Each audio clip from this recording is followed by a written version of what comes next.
विषय बहुत गंभीर है। पूरे हिंदू समाज को हिंसक कहना ये गंभीर विषय है। बीजेपी को आपको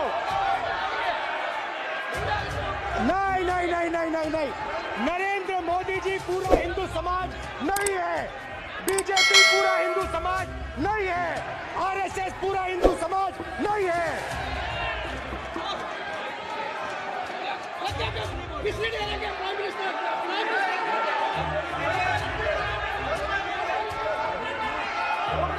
मध्य प्रदेश में आज कैबिनेट मीटिंग हुई, जिसमें किसानों, अस्पतालों को और विद्यार्थियों के लिए कुछ नए निर्णय लिए गए।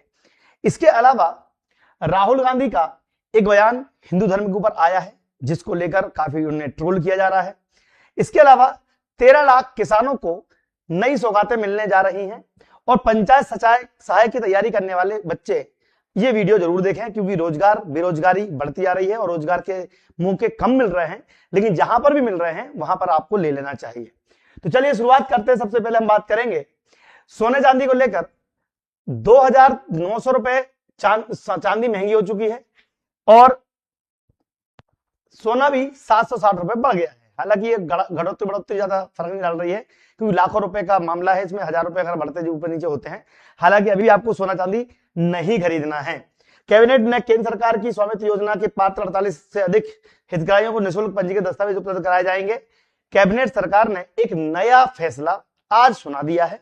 जो लंबे समय तक मांग की जा रही थी, उसको आज फाइनल ले लिया गया है कि स्वामित्व योजना में 48 लाख से अधिक हितग्राही, 48 लाख से अधिक किसान, जिन्हें स्वामित्व योजना के माध्यम से उन्हें उनका पट्टा जमीन दी जा रही थी, वो आज जारी कर दिया गया है। ये वीडियो देखिएगा, इसमें वो मोहर लग चुकी है, यानी कि अब बहुत जल्द आदेश जारी होंगे जिसमें 48 लाख किसान लाभप्रद हो जाएंगे। वीडियो देखिएगा, इसके बाद देखें अगली बड़ी खबर।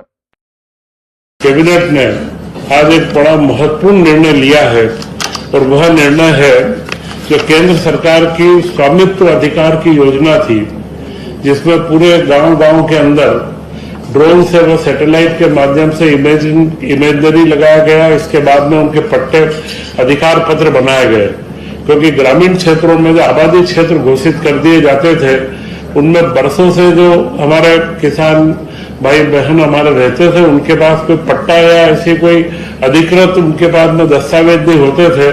तो उसका एक प्रधानमंत्री के द्वारा जो स्वामित्व योजना का चलन था, वो मध्य प्रदेश के अंदर पूर्ण रूप से 55 जिलों में किया गया और उसमें करीब 48,32,000 निजी संपत्तियां चिन्हित की गई।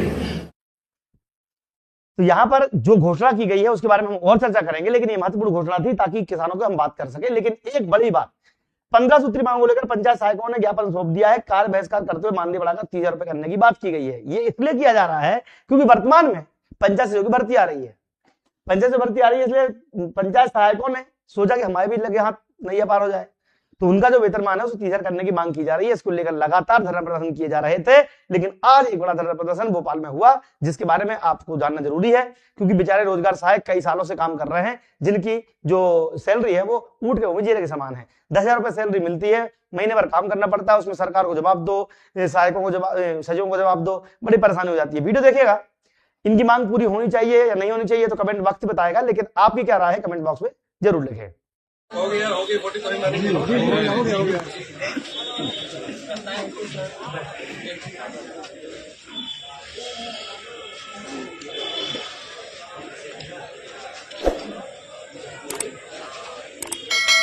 तो यहां पर 15 सूत्री मांगों को लेकर धरना प्रदर्शन लगातार जारी रहेगा जब तक मांगे पूरी नहीं की जाती। लेकिन जीतू पटवारी को 2 कौड़ी का बोलने के बाद इनका बयान भी 2 कौड़ी का आया।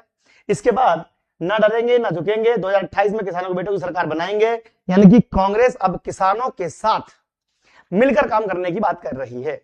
अब कांग्रेस को यह पता नहीं है कि किसानों को मोहन यादव जी लगातार कुछ ना कुछ सौगातें दे रहे हैं, जगह जगह फंक्शन कर रहे हैं। अब ऐसे में किसानों को साधना बड़ा मुश्किल पड़ने वाला है, क्योंकि किसान सम्मान निधि देने का वादा सबसे पहले बीजेपी सरकार ने किया, वो दे रहे हैं।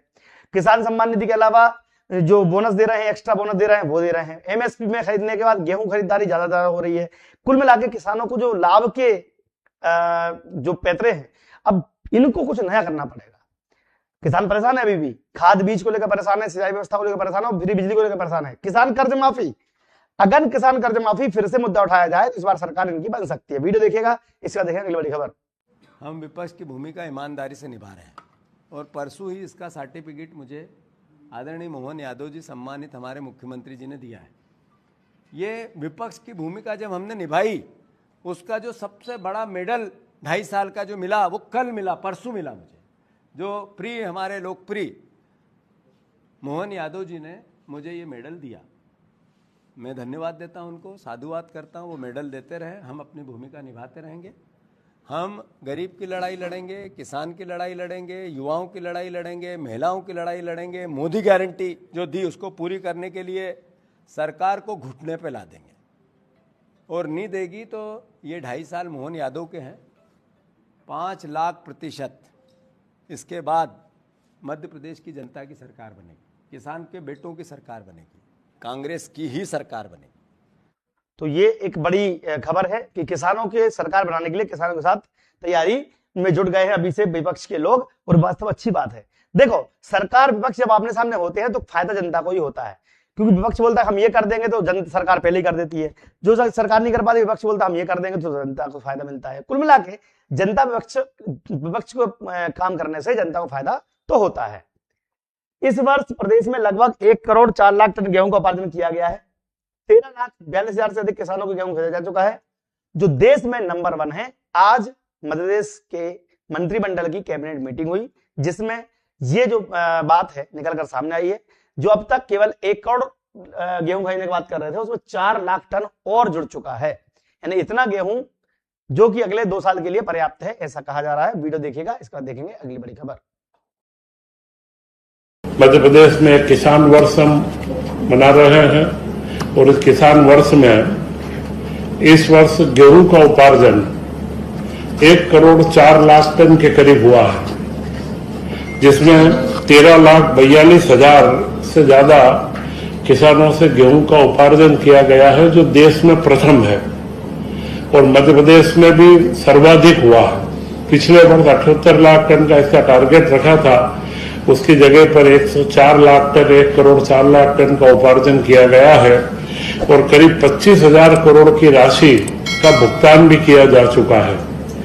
यह एक व्यवस्थित मैनेजमेंट या प्रबंध का एक अच्छा उदाहरण भी पेश हुआ है और इससे और खास करके तो यहां पर कैबिनेट के आज 2 बड़े फैसले आपको बता दिए हैं, लेकिन अब हम बात करते हैं उस बयान की, उस चर्चा की जो गली गली में गूंज रही है। राहुल गांधी या कांग्रेस कार्यकर्ता भले ही कितना अच्छा काम कर लें, लेकिन जब तक इनके मन में हिंदू विरोधी सोच रहेगी तब तक इनको वोट नहीं मिलने वाला है। ये तो मैं मानता हूं। मैं ये नहीं बोलता कि बीजेपी आनी चाहिए, कांग्रेस आनी चाहिए, क्योंकि दोनों एक ही थाली चट्टे बट्टे हैं।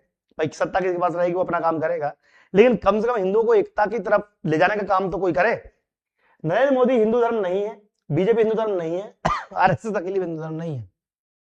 ठीक है भैया, तो तुम बताओ कि कौन सा है? वक्फ कानून बनाना हिंदू धर्म है, हज सब्सिडी देना हिंदू धर्म है, कब्रिस्तान को जमीन देना हिंदू धर्म है? कहीं तो बोलो। और ऊपर से जहां पर वोट बैंक की राजनीति होती है, अभी एक कांग्रेस मंत्री ने बयान दिया यूपी में, अभी एक मुस्लिम लड़के का एनकाउंटर हो गया, फिर पता चला कि बोलते कि धर्म देख कर मारा जा रहा है। जब रिकॉर्ड निकाला गया तो 60 हिंदू और 35 मुसलमानों का एनकाउंटर हुआ पिछले 3 सालों में। अब सोचो कि कुछ भी यहां पर रोज की राजनीति है, कांग्रेस की बयानबाजी ऐसी चलती है कि एनकाउंटर क्यों कर दिया, एनकाउंटर गलत है, एनकाउंटर नहीं होना चाहिए था। बेचारे ने, मतलब बेचारा हिंदू लड़का जिसको घेर के मार दिया गया, तब तुम्हारे दर्द नहीं झलका, लेकिन जैसे ही एनकाउंटर हुआ तो पुलिस को उंगली उठाने लगे। ये वीडियो देखिएगा, इसका देखेंगे अगली बड़ी खबर। विषय बहुत गंभीर है, पूरे हिंदू समाज को हिंसक कहना ये गंभीर विषय है। बीजेपी को, आपको नहीं नहीं नहीं नहीं नहीं नहीं, नरेंद्र मोदी जी पूरा हिंदू समाज नहीं है, बीजेपी पूरा हिंदू समाज नहीं है, आरएसएस पूरा हिंदू समाज नहीं है।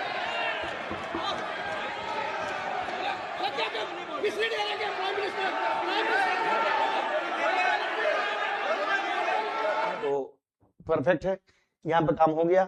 लेकिन आपका चाहे कोई किसान योजना चले, चाहे लाडली बहना योजना चले, हमारा काम, मेन मुद्दा ये है कि अस्पताल सहायक भर्ती हो, शिक्षक भर्ती हो या फिर कोई भी अन्य एग्जाम, सबके लिए एक ही नाम, दीप्ति सिंह एकेडमी। इस एकेडमी के माध्यम से आप नवोदय की तैयारी कर सकते हैं, एमपी पुलिस, पटवारी आगामी परीक्षा की तैयारी कर सकते हो। कोर्स की फीस मात्र 400-500 रुपए रहती है। वो फीस आप जमा करके साल भर पढ़ाई कीजिए, पीडीएफ लीजिए, नोट्स बनाइए, पढ़ाई फोकस कीजिए।